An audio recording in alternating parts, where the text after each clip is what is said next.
வணக்கம். இலங்கை செய்திகளுடன் நான் நிரோஷன். விரிவான செய்திகளுக்கு முன் தலைப்புச் செய்திகள். இந்திய இலங்கை கடல் தொழிலாளர் பிரச்சினைக்கு பேச்சுவார்த்தை மூலம் தீர்வு காணப்படும் என்று பிரதமர் ஹரணி அமரசூரியன் நம்பிக்கை. உத்தியோகபூர்வ விஜயத்தை மேற்கொண்டு வெளிவிவகார அமைச்சர் விஜிதஹேர எதிர்வரும் 6ஆம் தேதி வியாழக்கிழமை சவுதி அரேபியாவுக்கு விஜயம். நாடாளுமன்றம் மாகாண சபை தேர்தல் சட்டத்தில் திருத்தம் செய்வதற்கு முன் அந்த தேர்தல்களை நடத்த எந்தவித நடவடிக்கைகளையும் எடுக்க தேர்தல்கள் ஆணைக்குழுவுக்கு அதிகாரமில்லை என்று ஆரம்பியல் ரத்நாயக்க தெரிவிப்பு. தமிழ் மக்களுக்கு இந்தியா அளித்துள்ள உறுதிப்பாட்டை நிறைவேற்ற தவறியுள்ளது. கலாநிதி தியான் ஜாத்தலுக்கு தெரிவிப்பு. தொடர்பது விரிவான செய்திகள். எக்ஸ்பிரஸ் பெயர் கப்பல் இழப்பீட்டு விவகாரத்துக்கு தொடர்பான உயர்நீதிமன்ற தீர்ப்பை சட்டமா அதிபர் பாரிந்தர் ரணசிங்க 2 வாரங்களுக்கு முன் ஜனாதிபதி செயலகத்திற்கு அனுப்பி வைத்துள்ளார். அடுத்த கட்ட நடவடிக்கைகளுக்கான அரசாங்கத்தின் அறிவுறுத்தலுக்காக தற்போது அவர் காத்திருப்பதாக தெரிவிக்கப்பட்டுள்ளது. முன்னதாக உயர்நீதிமன்றம் கப்பல் நிறுவனம் இலங்கைக்கு $1 பில்லியன் இழப்பீடு செலுத்த வேண்டும் என்று தீர்ப்பளித்தது. எனினும் அந்த நிறுவனம் நஷ்டஈட்டு வழங்க மறுத்தது. இதனையடுத்து சட்டமா அதிபர் தீர்ப்பை ஜனாதிபதி செயலகத்திற்கு அனுப்பியுள்ளார். இதனிடையே உயர்நீதிமன்ற உத்தரவின் பேரில் அமைக்கப்பட்ட எக்ஸ்பிரஸ் புயல் இழப்பீடு ஆணைக்குழுவுக்கு நீதிமன்ற பதிவகத்திடமிருந்து இதுவரை உத்தியோகபூர்வ கடிதம் கிடைக்கவில்லை என்று ஆணைக்குழுவின் தலைவர் நீதியரசர் காமினி அமரசேகர தெரிவித்தார். அதன் காரணமாக ஆணைக்குழுவின் பணிகள் தொடங்குவதில் தாமதம் ஏற்பட்டுள்ளதாகவும் 1 வருடத்திற்குள் விசாரணைகள் மற்றும் செயல்முறைகளை நிறைவு செய்யப்பட வேண்டும் என்றும் நீதிமன்றம் எதிர்பார்ப்பதாகவும் அவர் கூறினார். இந்த வழக்கு மீண்டும் ஜனவரி மாதம் 26ஆம் தேதி விசாரணைக்கு எடுத்துக் கொள்ளப்பட உள்ளது. இந்திய இலங்கை கடல் தொழிலாளர் பிரச்சினைக்கு பேச்சுவார்த்தை மூலம் தீர்வு காணப்படும் என்று பிரதமர் ஹரணி அமரசூரிய நம்பிக்கை வெளியிட்டுள்ளதாக இந்திய ஊடகம் ஒன்று செய்தி வெளியிட்டுள்ளது. 3 நாள் பயணமாக இந்தியா சென்றிருந்த பிரதமர் ஹரணி அமரசூரிய டெல்லியில் கருத்து தெரிவிக்கும் போது இந்த விடயத்தை தெரிவித்துள்ளார். இதேவேளை இலங்கையின் வடபகுதி கடல் தொழிலாளர்களின் வாழ்வாதாரத்தை பாதிக்கும் இந்திய கடல் தொழிலாளர்களின் அடித்தள இழுவை மீன்பிடி முறைமை மிகவும் கவலை அளிப்பதாகவும் பிரதமர் சுட்டிக்காட்டினார். அத்துடன் இந்த பிரச்சினைக்கு 2 நாடுகளும் பேச்சுவார்த்தை மூலம் தீர்வை காண உறுதி பூண்டுள்ளதாகவும் அவர் தெரிவித்துள்ளார். வெளிவிவகார அமைச்சர் விஜிதஹேர உத்தியோகபூர்வ விஜயம் ஒன்றை மேற்கொண்டு வரும் நவம்பர் மாதம் 6ஆம் தேதி வியாழக்கிழமை சவுதி அரேபியாவுக்கு செல்கின்றார். அங்கு அவர் ரியாத் நகரில் நடைபெறும் 4வது அழகியல் மற்றும் மருத்துவ அறிவியல் அகாடமி மாநாடு மற்றும் கண்காட்சியில் பங்கேற்கின்றார். இந்த சர்வதேச மாநாட்டில் பங்கேற்பதுடன் அமைச்சர் விஜிதஹேர சவுதி அரேபிய அரசாங்கத்தின் முக்கிய தலைவர்களையும் உயர் அதிகாரிகளையும் சந்திக்க உள்ளார். இந்த சந்திப்புகள் மூலம் இருதரப்பு உறவுகளை பலப்படுத்துவது, புதிய வர்த்தக மற்றும் முதலீட்டு வாய்ப்புகளை ஆராய்வது, மேலும் சவுதி அரேபியாவில் பணியாற்றும் 5 லட்சத்திற்கும் மேற்பட்ட இலங்கை தொழிலாளர்களின் நலன்களை பாதுகாப்பது குறித்தும் கலந்துரையாடப்படும் என்று எதிர்பார்க்கப்படுகின்றது. இலங்கை இந்து சமுத்திரத்தின் முக்கிய இடத்தில் அமைந்திருப்பதனால் கடல்சார் பாதுகாப்பு மற்றும் சர்வதேச வர்த்தக பாதைகளில் முக்கிய பங்காற்றுகின்றது.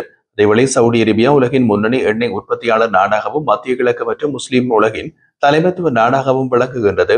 சவுதி அரேபியா இலங்கைக்கு எரிபொருள் வழங்கல் மற்றும் அந்நிய செலாவணிக்கான முக்கிய ஆதார நாடாகவும் திகழ்கின்றது. மேலும் சவுதி அபிவிருத்தி நிதியம் வழியாக நெடுஞ்சாலைகள், நீர்வளங்கள், மருத்துவ துணை திட்டங்கள் உள்ளிட்ட பல முக்கிய உள்கட்டமைப்பு திட்டங்களுக்கு நிதி வழங்கப்பட்டு வருகின்றது. இந்த விஜயம் புதிய தேசிய மக்கள் சக்தி அரசாங்கத்தின் கீழ் அரபு நாடுகளுடன், குறிப்பாக சவுதி அரேபியாவுடன் நெருங்கிய உறவுகளை வலுப்படுத்தும் வெளியுறவு கொள்கையின் முக்கிய அடையாளமாக கருதப்படுகிறது.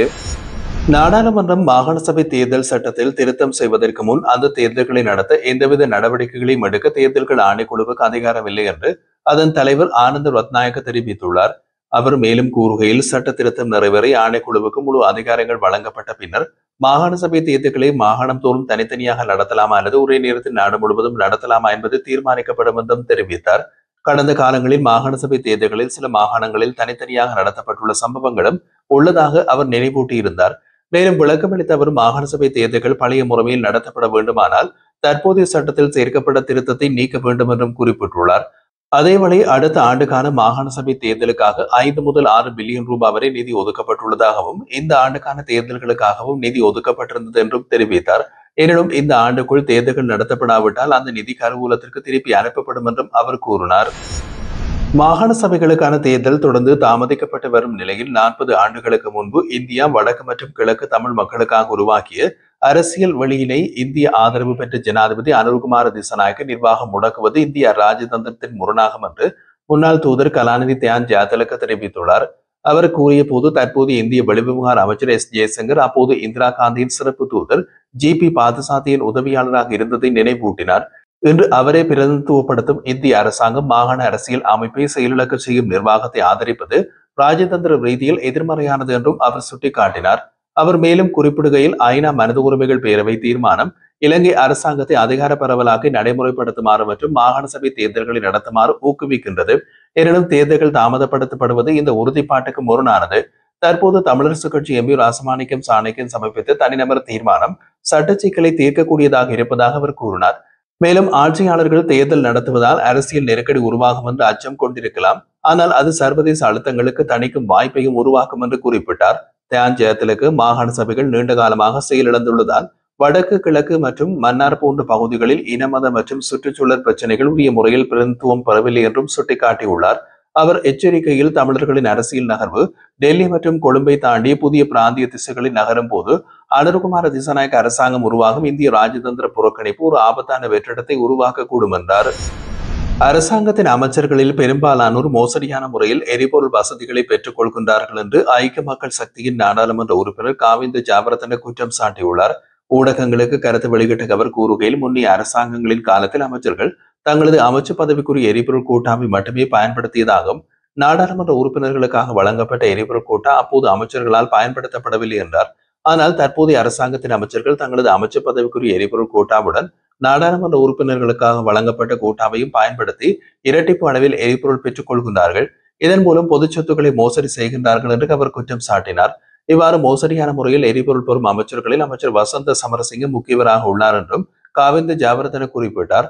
அவர் மேலும் கூறுகையில், கோடிக்கணக்கான சொத்துக்களை வைத்திருப்பவர்களாக இருந்தும் அரசாங்கத்திடமிருந்து மோசடியாக எரிபொருள் பெறுவதும் சாதாரண கட்சிகளிடமிருந்து உதவிகளை பெறுவதும் வெட்கக்கரமான செயல் என்றும் தெரிவித்தார். நேபாளத்தில் கைது செய்யப்பட்டு தற்போது களனி பிரிவு குற்றப்புலனாய்வு பிரிவிலே தடுத்து வைக்கப்பட்டுள்ள நெகுயகுட பபி விசாரணையின் போது பல முக்கியமான தகவல்களை வெளிப்படுத்தியுள்ளார். அவர் தெரிவிக்கையில், குடு சலிந்து என்று அழைக்கப்படும் சலிந்து மல்கிஷா குணரத்னவின் மிரட்டலால் தாம் இந்தியா வழியாக துபாய்க்கு தப்பி சென்றதாகவும் அங்கு கெகல்பத்ர பத்மேயின் தந்தையின் மூலமாக பத்மேயுடன் தொடர்பு கொண்டதாகவும் கூறியுள்ளார். அதன் பின்னர் பத்மேவின் போதைப்பொருள் மற்றும் குற்றவியல் வலையமைப்பில் தாம் இணைந்து கொண்டதாகவும் அவர் ஒப்புக்கொண்டுள்ளார். பபியின் வாக்குமூலத்தில் அடிப்படையில் நடத்தப்பட்ட விசாரணைகளில் நுகைகுடியின் ஜம்புகஸ் மூல பகுதியில் புதைக்கப்பட்டிருந்த ஒரு கையறை கொண்டும் 10 துப்பாக்கி தோட்டாக்களும் மீட்கப்பட்டன. மேலும் கந்தன கரவலப்பட்டி அதிவேக நெடுஞ்சாலையின் நுழைவாயில் உள்ள தூணொன்றின் அருகில் சுமார் 50 தோட்டாக்களும் கண்டறியப்பட்டுள்ளது.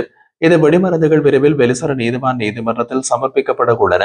இவை அனைத்தும் ஹெகல்பத்ர பத்மிவால் நுகைகுட பபிக்கு வழங்கப்பட்டதாக விசாரணைகளில் தெரிய வந்துள்ளது. அத்துடன் கம்பகாவை சேர்ந்து ஒஸ்மான் என்ற தொழிலதிபரை கொல்லும் திட்டத்தில் பவி ஈடுபட்டிருந்ததாகவும் போலீஸ் விசாரணைகளில் வெளிப்படுத்தியுள்ளனர். இதேவேளை நேபாள தலைநகர் காத்மண்டுவில் இருந்து சுமார் 18 கிலோமீட்டர் தொலைவில் உள்ள பக்தபூர் திப்பஸ் பார்க் பகுதியில் இஷாரா செவ்வந்தி உட்பட மேலும் 5 சந்தேக நபர்கள் கடந்த 13ஆம் தேதி கைது செய்யப்பட்டு இலங்கைக்கு அழைத்து வரப்பட்டமை குறிப்பிடத்தக்கது. கொமாண்டோ சலிந்து என்ற நபர் கொமாண்டோ ராணுவ முகாம்களில் பணியாற்றும் சில ராணுவ வீரர்களை துப்பாக்கிதாரர்களாக பயன்படுத்தியதாக தற்போது வெளிப்படுத்தப்பட்டுள்ளது. விசாரணைகளின்படி பொருளாதார சிக்கல்களில் சிக்கியிருக்கும் போதைப்பொருள் பழக்கத்திலிருந்தும் பாதிக்கப்பட்ட சில வீரர்களை வாட்ஸ்அப் குழு ஒன்றின் மூலமாக தொடர்பு கொண்டு கொமாண்டோ சலிந்து தன்னுடைய குற்ற செயல்களில் ஈடுபடுத்தியுள்ளார். நேபாளத்தில் கைது செய்யப்பட்ட இஷாரா சம்பந்தி தற்போது கொழும்பு குற்றத்தடுப்பு பிரிவில் விசாரணைக்கு உட்படுத்தப்பட்டு வருகின்றார். அவரிடமிருந்து பல முக்கிய மற்றும் அதிர்ச்சி தகவல்கள் வெளியாகியுள்ளன. அத்தகைய துப்பாக்கிதாரர்களில் ஒருவரை கனேமுல்லு சஞ்சீவ கொலையில் ஈடுபடுத்தப்பட்டிருப்பதாக விசாரணைகள் தெரிவிக்கின்றன. கெகல்பத்ர பத்மேவின் உத்தரவின் பேரில் இஷாரா சம்பந்தி கொமாண்டோ சலிந்துவை மூலமாக சஞ்சீவ கொலை சம்பவத்தில் கொமாண்டோ சமிந்துவை பயன்படுத்தியுள்ளார். செவந்தி சமிந்துவுடன் நெருக்கமான உறவை ஏற்படுத்தி தன் திட்டங்களில் ஈடுபடுத்தியதாகவும் தெரிய வந்துள்ளது. மேலும் கனேமுல்லு சஞ்சீவ கொலைக்காக இஷாரா செவந்தி எந்தவித பணமும் பெற்றுக் கொள்ளவில்லை என்றும் கெகல்பத்ர பத்மேவின் கைதின் பிறகு பொருளாதார நெருக்கடியில் சிக்கியுள்ளதாகவும் விசாரணை வட்டாரங்கள் தெரிவித்துள்ளன. பொருளாதார சிக்கல்களின் காரணமாக இஷாரா செவந்தி தனது காதணியை கூட அடகு வைத்ததாக அவர் விசாரணைகளின் போது கூறியுள்ளார்.